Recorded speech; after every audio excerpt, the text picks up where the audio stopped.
Hello, Galaxy. I'm Chris Pirillo, and this is my view in fewer than two. X at it again, or should I say Elon Musk at it again. He has now decided that the links which you share on X, Twitter, will just show the article photo and the link. No headline, no context, just the article photo, or the page photo, if there is one, and the URL. Not really providing a heck of a lot of context for the individual. Now, I've got mixed feelings on this.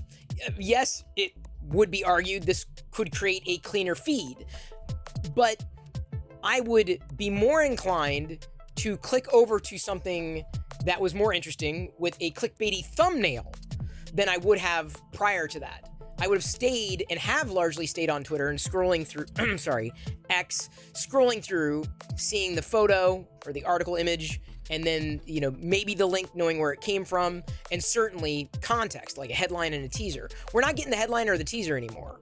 So I'm not exactly sure what the goal is. Make a cleaner feed, yes, but also prompt people to jump out of Twitter more frequently than they might have before. I don't know. This is just a guess on what my user behavior is going to be. I don't think this makes X a better product, though. I feel that it stunts usability. It may produce a cleaner, design-wise, feed, but if it's less useful, what's the point? Does he want people to unfollow those who share links constantly? Because if you're sharing links and these images to the articles or these links just aren't that great, like, why would you want to follow that? I mean, that's his end game. Maybe he just wants to lose followers for everyone.